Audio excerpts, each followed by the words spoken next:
Beritakanlah firman, siap sedialah baik atau tidak baik waktunya.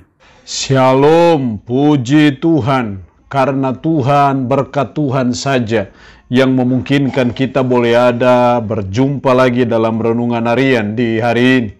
Firman Allah itu bermanfaat bagi pertumbuhan iman, pertumbuhan rohani kita. Karena itu kita harus selalu menginvestasikan waktu kita untuk membaca, mendengar, belajar akan firman Tuhan. Nats firman Allah yang menjadi renungan kita bersama di hari ini, saya ambil dari Amsal pasal 3 ayat 1 sampai dengan ayatnya yang ke-26. Secara khusus saya akan baca ayat 13 sampai dengan ayatnya yang ke-15.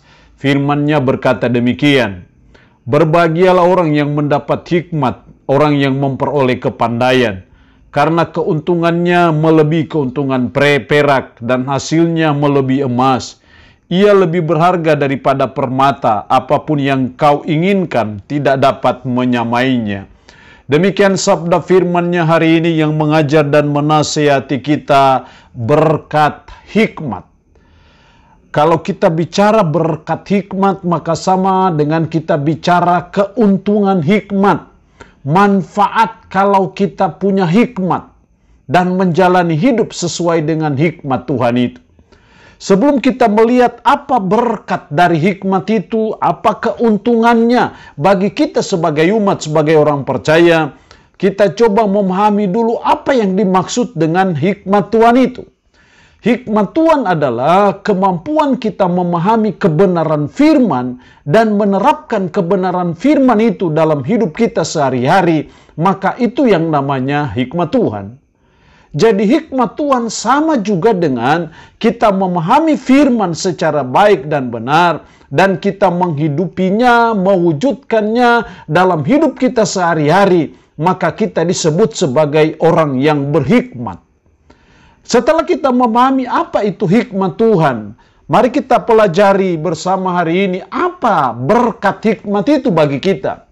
Apa keuntungannya, apa manfaatnya bagi saudara dan saya akan hikmat Tuhan kalau kita menjalani hidup ini sesuai dengan hikmat Tuhan. Saya menemukan ada 4 berkat atau manfaat dari hikmat Tuhan itu. Yang pertama dalam ayatnya yang ke-13 tadi, berbahagialah orang yang mendapat hikmat. Berbahagialah, siapa yang berbahagia? Orang yang mendapat hikmat dan menjalani hidup sesuai dengan hikmat Tuhan, maka dia disebut sebagai orang berbahagia. Inilah yang pertama berkat dari hikmat. Yang pertama adalah kita memperoleh apa yang namanya kebahagiaan itu. Bagaimana kita tidak bahagia kalau kita berhikmat dalam menjalani hidup ini?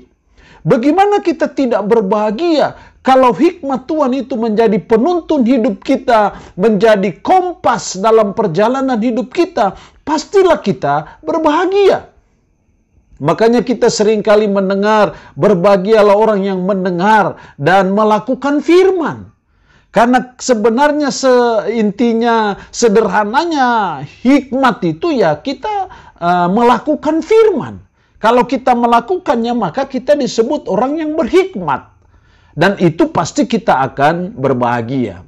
Yang kedua, berkat dari hikmat, ayat 16a, umur panjang ada di tangan kanannya. Kita tidak hanya berbahagia, tapi umur panjang ada di tangan kanannya, di tangan kanan orang yang berhikmat. Inilah berkat yang kedua dari hikmat itu adalah kita memperoleh umur panjang. Kalau orang berhikmat, maka dia akan menjalani hidup ini dengan hati-hati. Menjalani hidup sesuai dengan standar firman, dengan rambu-rambu firman, dengan SOP-nya firman. Maka pasti dia akan umur panjang. Katakanlah ketika dia menjalani hidup ini dengan berhikmat, sehingga dia makan juga dengan berhikmat, dia menjalani hidup dengan berhikmat juga, ada waktu dia bekerja, ada waktu dia berolahraga, ya pasti umurnya akan panjang. Jadi itu berkat yang kedua dari hikmat itu adalah kita akan umur panjang. Dan saya percaya kita semua menginginkan itu. Kita semua mengharapkan itu supaya kita umur panjang, dan seringkali umur panjang itu karena kita berhikmat, dan umur pendek karena kita tidak berhikmat. Contohnya saja firman Tuhan sudah mengajar dan menasihati kita jangan mabuk. Tapi kalau kita mabuk itu namanya kita tidak berhikmat. Dan akhirnya kalau kita mabuk dan kita membawa motor dengan kecepatan tinggi atau bawa mobil karena dipengaruhi oleh miras, dan kita akhirnya tabrakan dan akhirnya kita mati percuma, mati bodoh-bodoh. Kenapa itu bisa terjadi? Karena kita tidak berhikmat. Jadi mari kita terus belajar, terus berusaha supaya kita memperoleh hikmat Tuhan itu dan kita menjalani hidup sesuai dengan hikmat Tuhan. Maka saya percaya umur panjang ada di tangan kirinya bagi orang yang hidupnya dengan hikmat Tuhan. Yang ketiga, berkat hikmat Tuhan. Masih dalam ayat 16, bagian B, umur panjang ada di tangan kanannya, di tangan kirinya kekayaan dan kehormatan. Di tangan kirinya kekayaan dan kehormatan. Biasanya kalau ada kekayaan di situ pasti ada kehormatan. Karena orang yang biasanya paling dihormati adalah orang yang kaya. Jadi ketika kita berhikmat, bukan hanya umur panjang, tapi kita juga diberikan kekayaan dan kehormatan itu. Atau dengan kata lain, berkat hikmat yang ketiga adalah hidup kita diberkati Tuhan dengan kekayaan itu. Jadi seringkali orang tambah kaya karena dia berhikmat. Ada orang miskin tambah miskin karena tidak berhikmat. Sudah jelas bahwa orang kaya ketika dia punya uang, dia berpikir saya investasi apa. Orang miskin punya uang, HP apa yang terbaru? Pakaian baru apa yang terbaru? Jadi dari sisi mindset sudah tidak berhikmat begitu. Karena itu kita belajar dan terus berusaha supaya kita berhikmat dalam menjalani hidup ini. Maka saya percaya kekayaan itu, kehormatan itu akan menjadi bagian dalam hidup kita sebagai umat, sebagai orang percaya. Kita selalu diberkati Tuhan karena kita berhikmat dalam menjalani kehidupan ini. Yang terakhir, berkat hikmat yang keempat ada dalam ayat 22-26. Maka itu akan menjadi kehidupan bagi jiwamu dan perhiasan bagi lehermu. Maka engkau akan berjalan di jalanmu dengan aman dan kakimu tidak akan terantuk. Jikalau engkau berbaring, engkau tidak akan terkejut, tetapi engkau akan berbaring dan tidur nyenyak. Janganlah takut kepada kekejutan yang tiba-tiba atau kepada kebinasaan orang fasik bila itu datang. Karena Tuhanlah yang akan menjadi sandaranmu dan akan menghindarkan kakimu dari jerat. Karena kita berhikmat, maka kita mengalami pertolongan Tuhan. Karena kita berhikmat, maka Tuhan intervensi dalam hidup kita sehingga kita terhindar, menghindar dari kakimu dari jerat. Kita bisa tidak takut dengan kekejutan, bahkan kita bisa berbaring, bisa tidur nyenyak.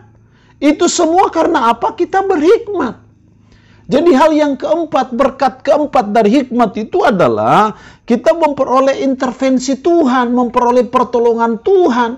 Pertolongan Tuhan itu yang membuat kita bisa aman, kita bisa berbaring, kita bisa tidur nyenyak.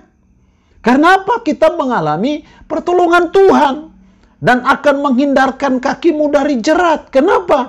Karena Tuhan menolong kita. Karena kita berhikmat dalam menjalani hidup ini.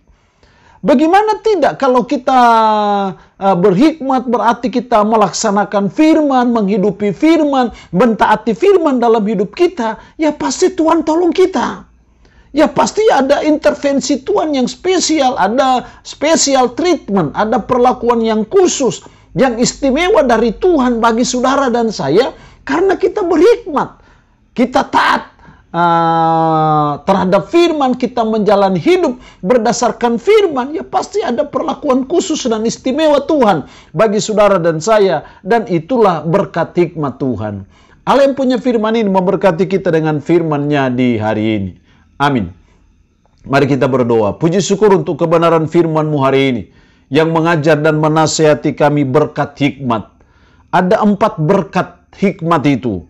Kami memperoleh kebahagiaan, kami umur panjang, kami memperoleh kekayaan ataupun kehormatan, dan kami mengalami pertolongan Tuhan yang istimewa dalam hidup kami. Roh-Mu yang kudus tanamkan dan meteraikan firman Allah dalam hati dan pikiran kami, dan sanggupkan kami untuk bisa memperlakukannya dalam hidup kami sehari-hari. Hamba mohon berkat bagi umat-Mu yang mendengarkan renungan harian di hari ini. Yang sakit, hamba berdoa dalam nama Yesus. Tuhan lawat, Tuhan jamah, Tuhan sembuhkan dari sakit penyakit yang diderita. Terpujilah nama-Mu Tuhan. Dalam nama Tuhan Yesus Kristus kami berdoa. Amin. Shalom. Tuhan Yesus memberkati kita dengan firman-Nya di hari ini.